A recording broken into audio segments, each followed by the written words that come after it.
Alrighty guys, so here you have your 2020 Open Range 376 FBH. I got Mr. Cody here. He was the technician that did the work on this coach. He's going to be explaining how to do everything on here. So your move, Mr. Cody. Alright, so first things first, basics. You got your 7-way here. It's going to do all your trailer lights, turn signals, all that good stuff. Also, when you're hooked up to your truck driving down the road, it'll be charging your battery. Next, we have your safety breakaway. All right, so you're just gonna hook this to your fifth wheel hitch. So pretty much if this gets pulled, it's gonna send power to your brakes and lock them up. It's like your last line of defense. So make sure you have it somewhere secure on the fifth wheel hitch itself.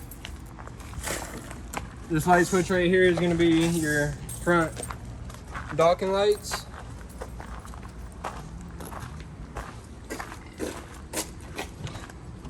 So we got one of 3 propane tanks here. You got one on this side, and then your main 2 tanks are going to be on the other side, which I'll show you in a minute.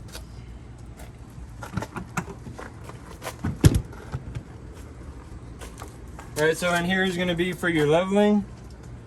So you have this switch here, and then you have the main touch panel inside. So to turn this on, you're going to push the up and down arrow at the same time for about 3 seconds.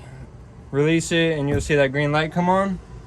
So from there, you can raise and lower the front, get it off the truck, and then as soon as you get it off the truck, pull the truck out, then you can hit auto level, and then just stand back and watch it. It'll go through its cycle. If it's completed, then it'll just turn off. If something happens, there'll be a red light, and you'll have to go inside to the touch panel, which I'll show you in a minute. Those are instructions. All right, then you got your battery disconnect in here. So whenever you're in, whenever it's in use, make sure it's on. Whenever it is in storage, you're gonna want to turn the key and pull it out. All right, but make sure it's on whenever you are using it. That way you're charging your batteries. All right, that's your inverter right there. Not really too much to do with that, other than know where it's at. All right, so next, we'll look down here. So this one right here is going to be your first tank. I'm sorry, your gray tank and your black tank valves. It's always best to leave the black tank closed until it reaches about 2/3, and then go ahead and dump it. That way all the solid don't get left behind. And then your gray tank, you can just dump that. And then if you look under there, those white and red line right there, that's your low point drains. So that's for your low point drains on your hot and your cold line. And that's your sewage connection there, so that's where you hook the hose up.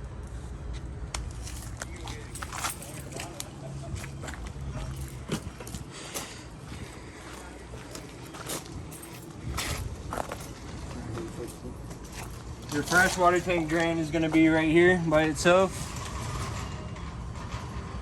So if you are leaving it in storage or whatnot, or you're not going to be using the fresh water tank, of course open that and let it drain out.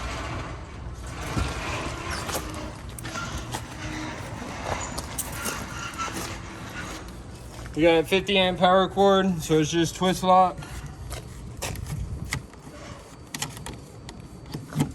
So easiest thing, line up the 2 metal pieces, slide it in, and then you'll turn it and then lock it in place. This right here is your furnace. Not really too much to do with that. They do sell bug screens, so I highly recommend putting it over there. That way nothing gets in there and builds a nest and restricts the flow.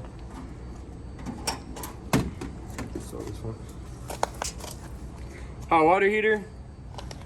Nothing to do in here. Both your switches are inside, but if you are leaving it in storage 3 months or longer, I always recommend draining the water out of everything. So you do have this plug on the bottom. So before you pull that plug, go in there and turn on your hot water and relieve all the pressure. And then once that's done, come out here and pull this out and drain whatever's left over.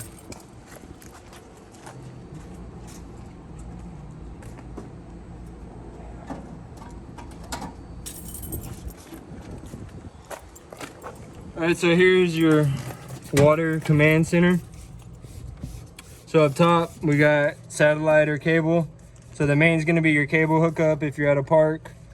hook cable up there, or if you have a satellite dome or satellite, you're gonna hook it up there and get channels inside. You got an outside outlet. All right, and then for here, pretty much you're just gonna follow the picture. So you'll either be using pump city or the tank fill.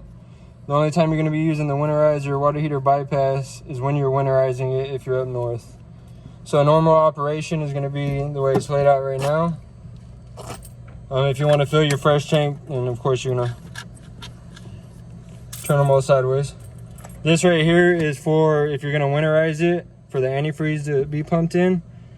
And then down here is where you're gonna hook your hose up. So whether you're filling up your fresh tank or you're hooked up, to city water, you're gonna hook the hose up there. Make sure you have a water pressure regulator. Always recommend that. And then put that in, hook the hose, and that way you don't blow out your lines. All right, and then we got black tank flush for your front black tank, and then another one for your rear black tank. So hook the water up to that. It's just a jet at the top of the tank that sprays it down and washes it out. It tells you right here, make sure you have your valves open. I always recommend, as long as you're watching it and don't walk away, go ahead and close it for about 3 or 4 minutes. Let it fill up a little bit, stir everything around, and then go ahead and open it and let it run for about 10 more minutes. And then you should never have a problem with your tanks. So right here, this is gonna be your rear bathroom, black tank and gray tank. So same concept as the front. Leave the black tank closed until it reaches about 2/3 if possible.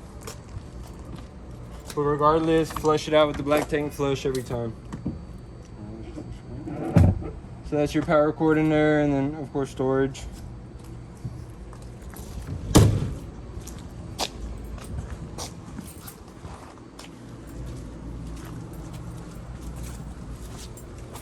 So as far as maintenance, get up on the roof every 6 months. Make sure there ain't no tears in your roof. Make sure the ceiling don't have any voids or cracks in it.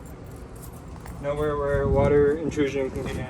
And then slide seals, same thing every 6 months. They have rubber seal treatment, so it's just a foam spray. Spray it on there, keep them all nice and pliable.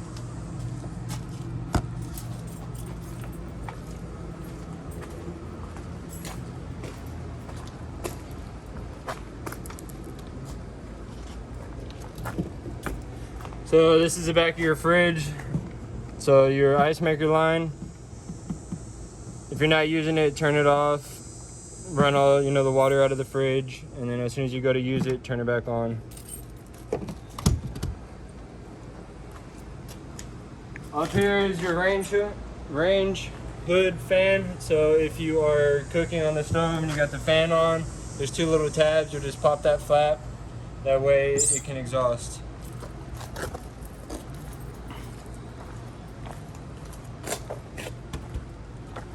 All right, and then this is your main tanks here.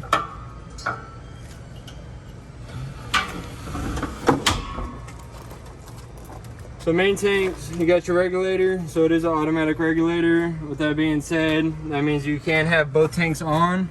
It will draw equally from both tanks. I always suggest, just use one tank at a time. That way when this tank runs out, you still have another full tank.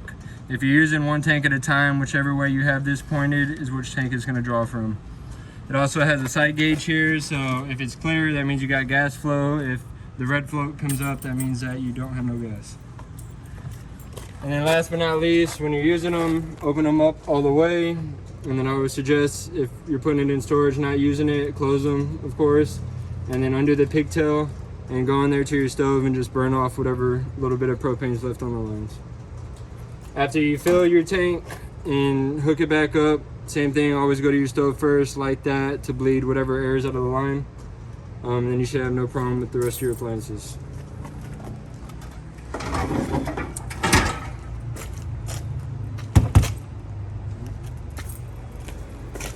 Stairs, make sure the door is all the way open. The biggest thing is you want the top of the stair to be as flush on the door jamb as possible. That way when you go to close the door, the bottom lip of the door don't hit the steps. All right, and then you do have quite a bit of adjustments on your legs.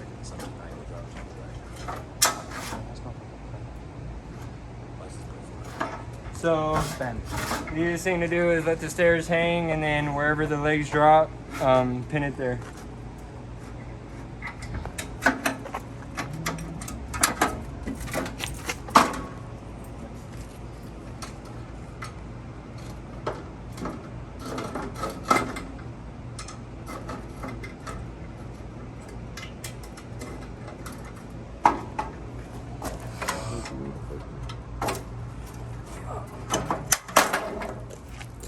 Alright, and then when you're putting it up,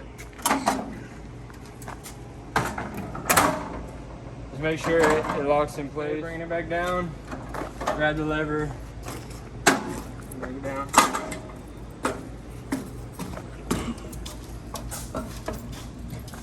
Alright, then we got your control center here. Awning, in and out. Now with the awning, so if it's pouring down rain, real windy, don't leave it out, bring it in.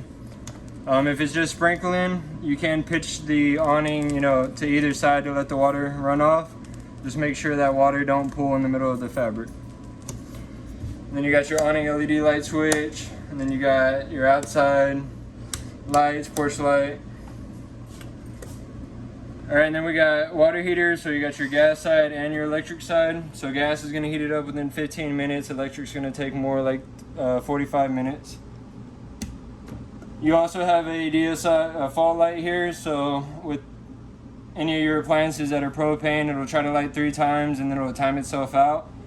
So if that happens, light your stove, check your tanks, make sure you got propane, turn it off, turn it back on, and then it should fire. And then electric, of course, make sure you got water going to it, that way you don't burn up that element. Alright, and then you got your water pump here. So the only time you need to use that is if you're dry camping or boondocking somewhere where you don't have access to water. You'll be pulling it from the freshwater tank. Alright, then we got all your slides here. And then we got your black tank. So for the black tank, you're going to switch between front and back one. And then you got all your gauges. So battery, fresh tank, black, and then both your grays. Alright, down here, this is the touch panel I was talking about for the leveling. So if any fault, you know, if the auto level don't successfully complete, then it'll throw a fault code, but you'll only be able to see it in here. And then we got your fantastic fan. So raise or lower, and then fan switch on, middle light switches.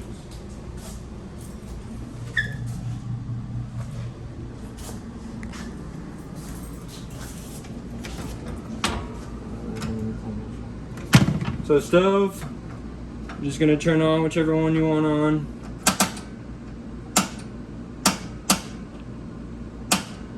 I'm trying to propane out there now.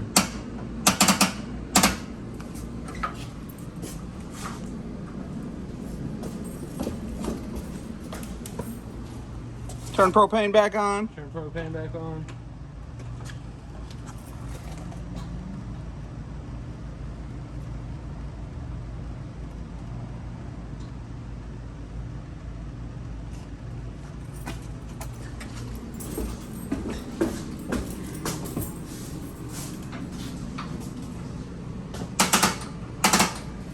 Of course, once you have propane on, then it should fire right up.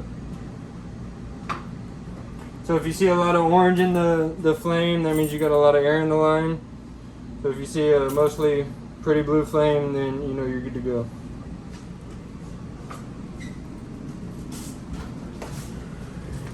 And then your oven. So you're gonna need a long lighter, and then you're gonna push this to pilot. You're gonna push and hold it, it kind of locks itself in place. And then you're going to hold the flame under there until the pilot light lights. Once you see that lit, then you can engage the oven.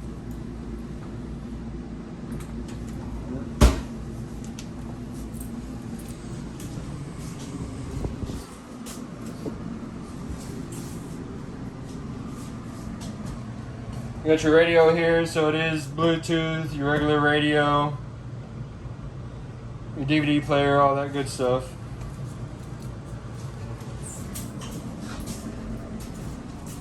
Alright, you got a thermostat here. So this is going to run the living room AC and then also your heat.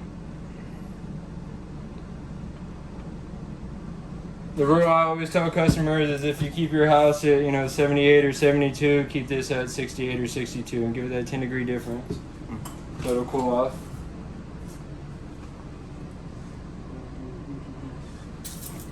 Bunkhouse up there. So you got your LP detector here. So test it before every trip. Same thing with your smoke alarm. So it'll start going off if there's an LP leak. So if you ever hear it going off, open up all the windows, get out, turn off the propane, and then of course take it in for service. Got your emergency window here. So hopefully you never have to use it, but if you do, you're going to take this, you're going to push it all the way out, pull the screen off, and then jump, tuck, and roll.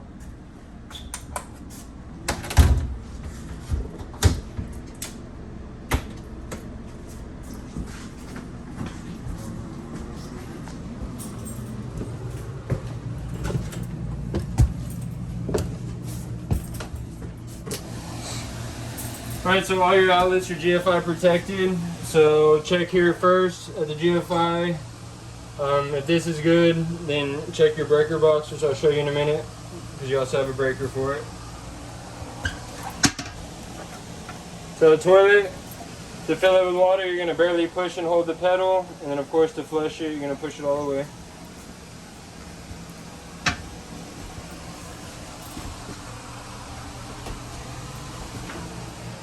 And then you have your other thermostat in here. So you got fan, high, lower, auto, and then you got, of course, your AC.